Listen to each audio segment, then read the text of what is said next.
Abortion kit किंवा MTP kit किती वेळा घेऊ शकतो असा कॉमनली प्रश्न विचारला जातो. MTP किट किंवा ॲबॉर्शन किट ही रेग्युलरली घेऊ नये, कारण याचे खूप सगळे कॉम्प्लिकेशन्स असतात. याचा गर्भनिरोधक म्हणून वापर करू नये, कारण प्रेग्नन्सी राहून नंतर ॲबॉर्शन करणं रिस्कीही राहू शकतं आणि त्यामुळे बऱ्यापैकी हेल्थ कॉम्प्लिकेशन्स क्रिएट होऊ शकतात. नेहमी ॲबॉर्शन म्हणजेच गर्भपात जर केला तर त्याचे हेल्थ कॉम्प्लिकेशन्स निर्माण होतात, जसे की रक्ताची कमतरता होणं, थकवा जाणवणं, त्याचबरोबर इन्फेक्शन होणं असे कॉम्प्लिकेशन्स निर्माण होतात. तर MTP किट रेग्युलरली घेऊ नये किंवा खूप वेळा घेऊ नये, कारण नेहमी ॲबॉर्शन केल्यामुळे शरीरावर खूप दुष्परिणाम होतात.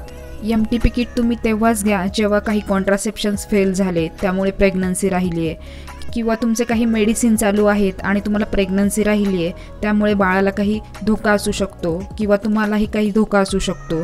अशा वेळेलाही तुम्ही ॲबॉर्शन किट घेऊ शकता.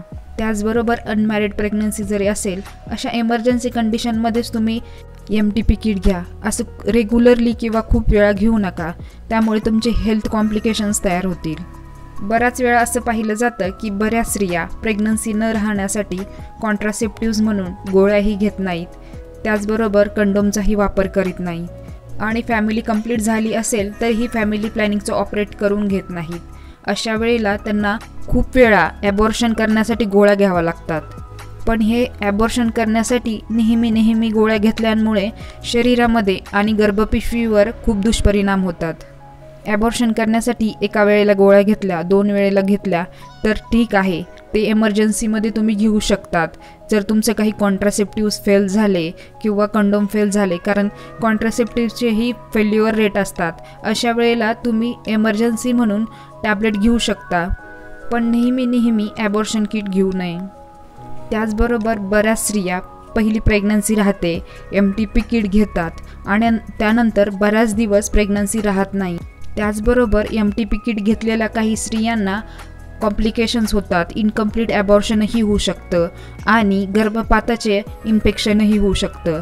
त्यामुळे ॲबॉर्शन किट नेहमी घेणं चुकीचं आहे. त्यामुळे गर्भधारणा न राहण्यासाठी कॉन्ट्रासेप्टिव्सचा यूज करा आणि गर्भधारणा जरी झाली किंवा चुकून जर गर्भधारणा झाली, अशा वेळेला डॉक्टरांना कन्सल्ट करून ॲबॉर्शन किट घ्या. अशीच नवनवीन माहिती मिळवण्यासाठी चॅनलला सबस्क्राईब, लाईक आणि तुमच्या फ्रेंड्सबरोबर नक्की शेअर करा. Stay healthy, stay happy. Thank you.